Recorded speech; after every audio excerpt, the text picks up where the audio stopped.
Muy buenas. Hoy vamos a meternos de lleno en un tema que es clave para entender la Biblia, la relación entre Israel y la Iglesia. A menudo se piensa que son dos cosas separadas, ¿no? O peor, que una reemplazó a la otra. Vamos a ver qué dicen las Escrituras, porque la respuesta puede que nos sorprenda y, desde luego, lo cambia todo. Y vamos directos al grano con la gran pregunta, la que está en el centro de todo este debate. Con la llegada de la Iglesia, ¿acaso Dios dijo «se acabó con Israel»? Esta idea, que se conoce como la teología del reemplazo, ha estado presente durante siglos. Pero, ¿es realmente lo que enseña la Biblia? Pues mira, la respuesta del apóstol Pablo no puede ser más contundente. De ninguna manera. Así, sin rodeos.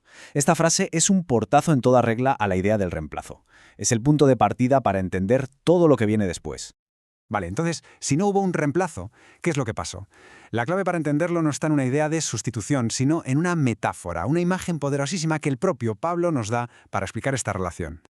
La palabra clave, la que lo ilumina todo, es esta: injertar. No se trata de arrancar un árbol viejo para plantar uno nuevo en su lugar, no. Se trata de añadir algo nuevo, ramas nuevas, a un árbol que ya existe, un árbol que está vivo y que tiene unas raíces muy, muy profundas. Fijaos bien en el lenguaje que se usa aquí.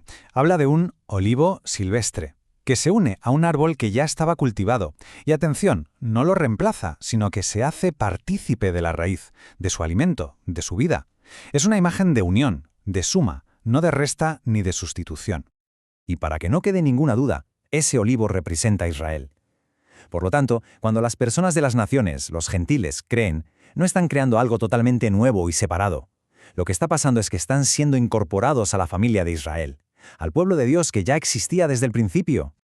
Ahora bien, para entender de verdad qué significa esto de ser injertado, tenemos que hacer un pequeño viaje en el tiempo. Hay que comprender una antigua división familiar, una ruptura en el corazón de Israel, que es fundamental para todo este relato.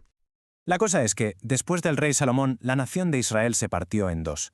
Por un lado, al sur, el reino de Judá, de donde vienen los judíos que conocemos hoy en día. Y por otro, al norte, la casa de Israel, a la que también se le llama Efraín, que eran 10 tribus que, con el tiempo, fueron conquistadas y se dispersaron por todo el mundo. Se perdieron entre las naciones. Este proceso fue, como se puede imaginar, una auténtica tragedia nacional. Pasaron de ser una nación unida a una familia rota y, finalmente, a la dispersión de la mayoría de sus miembros. Podría parecer el fin de la historia para ellos, pero Dios ya tenía un plan de reunificación en mente. Y aquí viene algo fascinante. Incluso en medio de ese juicio, el profeta Oseas lanza una promesa increíble. A ese pueblo que se había dispersado, que se había mezclado hasta ser irreconocible, un día se le volvería a llamar hijos del Dios viviente. Su historia claramente no había terminado. Demos un salto en el tiempo. Esta historia de las tribus dispersas nos lleva directamente a la misión que el propio Jesús declaró tener. Él mismo nos dice, con sus palabras, a quien vino a buscar. Ojo con esto. Cuando Jesús dice las ovejas perdidas de la casa de Israel, no se está refiriendo a los judíos del reino del sur, que sabían perfectamente quiénes eran. Se está refiriendo específicamente a los descendientes de esas 10 tribus del norte que estaban perdidas por el mundo, asimiladas entre las naciones. Su misión era ir a buscarlas. Entonces, estas ovejas perdidas eran precisamente eso, los descendientes de la casa de Israel. Se habían mezclado tanto que habían perdido por completo su identidad. Por eso, cuando el Evangelio empieza a predicarse a todas las naciones y la gente responde, según esta perspectiva, lo que está ocurriendo es el cumplimiento de la promesa. La casa de Israel, Efraín, está volviendo a casa. Y es justo aquí donde todas las piezas del puzzle empiezan a encajar de una manera que es asombrosa. Vamos a ver cómo una profecía antiquísima del libro del Génesis conecta de forma directa con lo que escribió el apóstol Pablo. Siglos antes de todo esto, Jacob bendijo a su nieto Efraín, que es como el padre de esas tribus del norte, y dijo que se convertiría en Melo Agoyim. Es una frase en hebreo que significa literalmente plenitud de naciones o plenitud de gentiles. Hay que quedarse con esta frase. Y ahora, mira esto. Saltamos a la carta a los romanos, y Pablo usa una expresión que nos debería sonar muchísimo. Habla de que una parte de Israel se endureció hasta que entrara la plenitud de los gentiles. ¿Es esto una simple coincidencia? Pues no es ninguna coincidencia. Pablo, que era un experto en las escrituras hebreas, no se está inventando un concepto nuevo. Está citando, está haciendo eco de esa profecía sobre Efraín. La plenitud de los gentiles no es otra cosa que el regreso a casa de la casa de Israel que andaba dispersa. Así que la foto completa sería esta. El árbol es Israel.